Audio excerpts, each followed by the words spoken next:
अस्सलामु अलैकुम रहमतुल्लाहि व बरकातुहू। फ़िदिये के उन्वान पर एक अहम मसला बयान होने जा रहा है। फ़िदिया, पहले ये समझने की कोशिश करेंगे कि फ़िदिया किन लोगों पर है और फ़िदिया कितना है। फ़िदिया सबसे पहले ये समझना है कि किन लोगों पर है। जो आदमी रोज़ा ना रखे 1 दिन, 5 दिन या 10 दिन, क्या वो भी फ़िदिया अदा कर सकता है? या कोई आर्ज़ी बीमारी ऐसी आ गई कि रमज़ान का पूरा महीना वो रोज़ा नहीं रख पाएगा, फिर 2 महीने या 3 महीने के बाद वो रोज़ा रख सकता है, तो क्या वो भी फ़िदिया अदा करेगा? तो इसके ताल्लुक़ से समझना इंतहाई ज़रूरी है, इसलिए कि आजकल लोग बड़ी गलतफ़हमी में हैं, नादानी में हैं।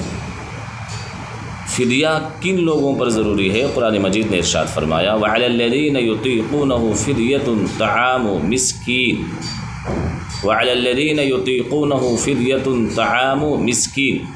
फ़िदिया उन लोगों पर है जो अब रोज़ा नहीं रख पाएंगे, ऐसी बीमारी हो गई या उस उम्र तक पहुँच गए कि अब वो रोज़ा रखने की ताकत नहीं रख सकते हैं, ताकत नहीं है कि वो रोज़ा रखें अब ज़िंदगी भर। तो ऐसे लोगों के लिए फ़िदिया है।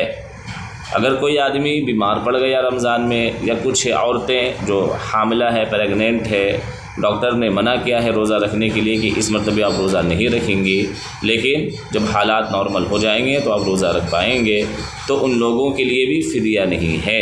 अगर कोई आदमी अचानक बीमार हो गया रमज़ान में और डॉक्टर ने कह दिया कि आप पूरा महीना रोज़ा नहीं रखेंगे, बल्कि कुछ महीना गुजरने के बाद आप रोज़ा रखेंगे, तो ऐसे लोगों के लिए भी फ़िदिया नहीं है, बल्कि क़ज़ा है।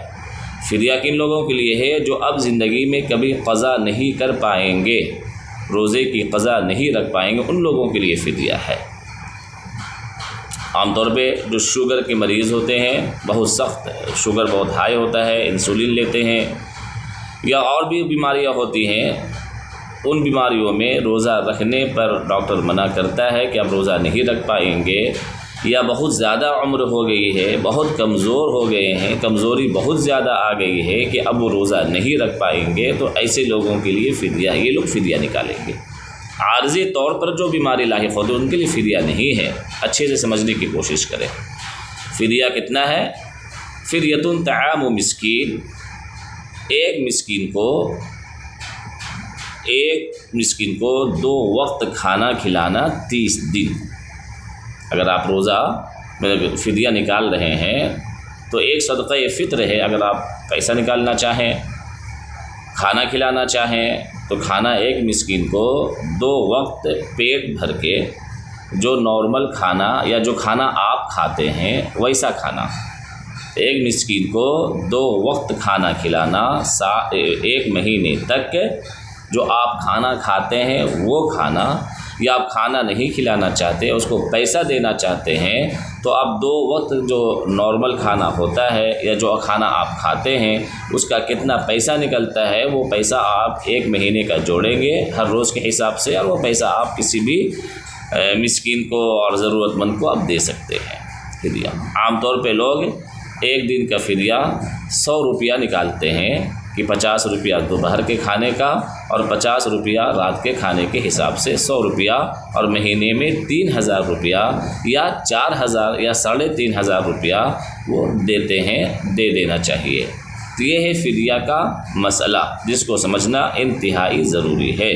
वरना मेरे भाइयों और दोस्तों, आदमी नमाज़ पढ़ रहा है, तकरीरें सुन रहा है, रोज़े के मसाइल सुन रहा है, वो 45-50 साल से नमाज़ पढ़ रहा, रोज़े के मसाइल सुन रहा है, खुतबा सुन रहा, तकरीरें सुन रहा, इसके बावजूद भी ये पूछते हैं कि इस मरतबे घर में कोई औरत ऐसी हालत में है तो उसका फ़िदिया कितना निकलेगा।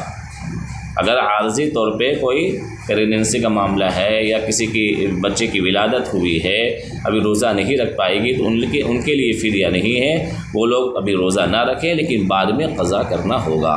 क़ज़ा अपनी सहूलत के हिसाब से करेंगे, कंटिन्यू और लगातार क़ज़ा करना ज़रूरी नहीं है, बल्कि जब सहूलत हो, हफ़्ते में 1 दिन, हफ़्ते में 2 दिन, या ठंड का मौसम आ गया, लेकिन क़ज़ा करना ज़रूरी है। जितना जल्द हो सके क़ज़ा कर लेना चाहिए।